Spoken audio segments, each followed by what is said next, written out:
Alors, dans cette vidéo, on va chercher les valeurs remarquables du cosinus et du sinus d'un angle qui ne fait pas partie des valeurs remarquables. Alors, on va voir une méthode qui peut s'appliquer à certains angles. Donc ici, je veux connaître le cosinus, la valeur exacte du cosinus 7π sur 8 et la valeur exacte du sinus 7π sur 8. Donc, j'ai deux formules. Une formule qui dit que cos 2θ c'est égal à 2 fois cos carré θ moins 1, et cos carré θ plus sinus carré θ est égal à 1. Donc je vais appliquer cette formule avec θ égale 7π sur 8. Donc cosinus 2 fois 7π sur 8, c'est égal à 2 cosinus carré 7π sur 8 moins 1. Et 2 fois 7π sur 8, ça fait donc 7π sur 4. Cosinus 7π sur 4. Donc toujours 2 cos carré 7π sur 8 moins 1. Donc j'ai une égalité et j'ai un cosinus 7π sur 4. Or le cosinus 7π sur 4, je connais sa valeur, puisque si je trace mon cercle trigonométrique, π sur 4, donc π sur 4, 2, 3, 4, 5, 6, il est là 7π sur 4. Donc 7π sur 4. Donc du coup, je suis à moins π sur 4, c'est-à-dire racine de 2 sur 2 pour le cosinus. Ici, racine de 2 sur 2.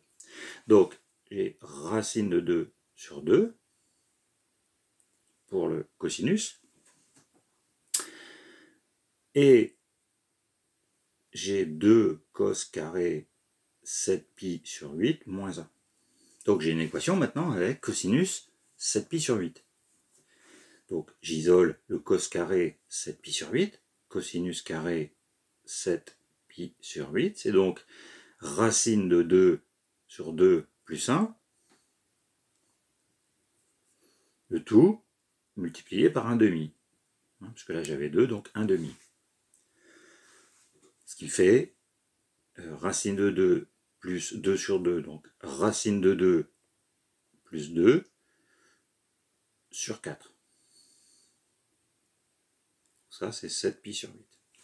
Et donc j'ai cos carré de 7π sur 8 qui est égal à cette valeur-ci. Ça veut dire que soit cos 7π sur 8, c'est la racine carrée de ce nombre-là, qui est bien positif, donc racine de 2 plus 2 sur 4, ou cos 7π sur 8, c'est moins la racine carrée de racine de 2 plus 2 sur 4.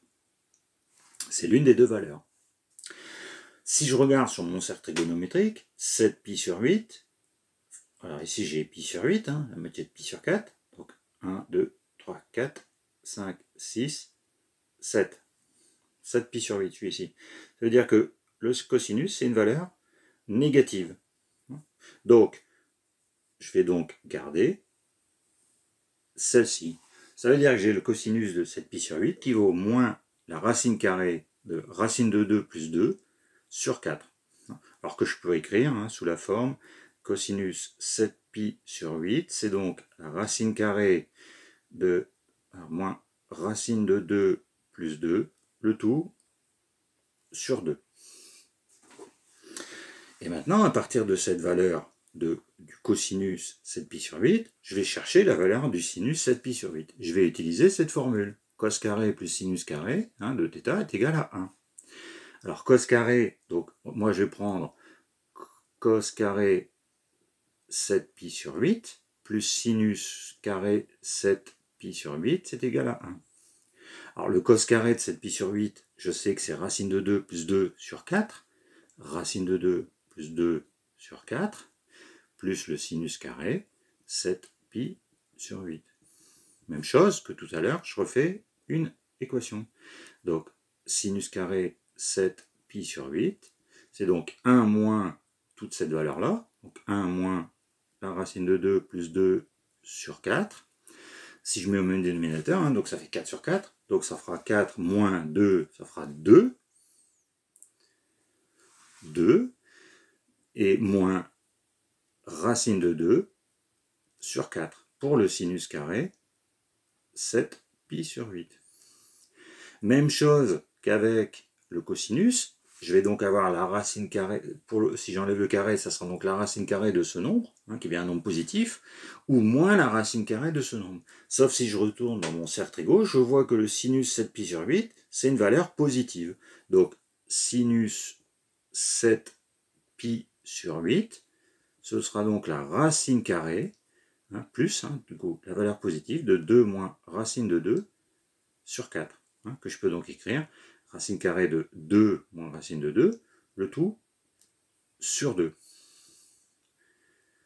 Donc voilà comment, à partir de cette formule avec cos de θ et en fonction de cos carré, et puis la formule cos carré plus sinus carré, j'arrive à trouver des valeurs. Alors ici c'est intéressant parce que quand je prends le double de cette valeur, je retrouve une valeur qui me permet, une valeur dite remarquable, des cosinus et sinus remarquables. Donc voilà pour cet exemple.